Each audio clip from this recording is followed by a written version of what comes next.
سورہ بقرہ کی آیت نمبر 9 کا بیان۔ بسم اللہ الرحمن الرحیم۔ یخادعون اللہ والذین آمنوا وما یخدعون الا انفسهم وما یشعرون۔ یہ لوگ اللہ کو اور ایمان والوں کو فریب دینا چاہتے ہیں، حالانکہ یہ صرف اپنے آپ کو فریب دے رہے ہیں اور انہیں شعور نہیں۔ یخادعون اللہ، وہ اللہ کو دھوکہ دینا چاہتے ہیں۔ اللہ تعالیٰ اس سے پاک ہے کہ اسے کوئی دھوکہ دے سکے۔ وہ تمام پوشیدہ باتوں کا جاننے والا ہے۔ یہاں مراد یہ ہے کہ منافقوں کے طرز عمل سے یوں لگتا ہے کہ وہ خدا کو فریب دینا چاہتے ہیں، یا یہ کہ خدا کو فریب دینا یہی ہے کہ وہ رسول اللہ صلی اللہ تعالیٰ علیہ وآلہ وسلم کو دھوکہ دینا چاہتے ہیں، کیونکہ حضور پر نور صلی اللہ تعالیٰ علیہ وآلہ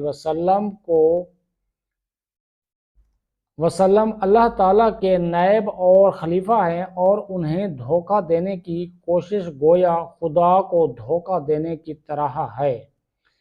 لیکن چونکہ اللہ تعالیٰ نے اپنے حبیب صلی اللہ تعالیٰ علیہ وآلہ وسلم کو منافقین کے اندرونی کفر پر مطلع فرمایا، تو یوں ان بے دینوں کا فریب نہ خدا پر چلے، نہ رسول پر اور نہ مومنین پر، بلکہ در حقیقت وہ اپنی جانوں کو فریب دے رہے ہیں، اور یہ ایسے غافل ہیں کہ انہیں اس چیز کا شعور ہی نہیں۔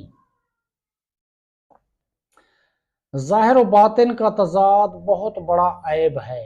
ظاہر و باطن کا تضاد بہت بڑا عیب ہے۔ اس آیت سے معلوم ہوا کہ ظاہر و باطن کا تضاد بہت بڑا عیب ہے۔ یہ منافقت ایمان کے اندر ہو تو سب سے بدتر ہے، اور اگر عمل میں ہو تو ایمان میں منافقت سے تو کم تر ہے، لیکن فی نفسہ سخت خبیث ہے۔ جس آدمی کے قول و فعل اور ظاہر و باطن میں تضاد ہوگا تو لوگوں کی نظر میں وہ سخت قابل نفرت ہوگا۔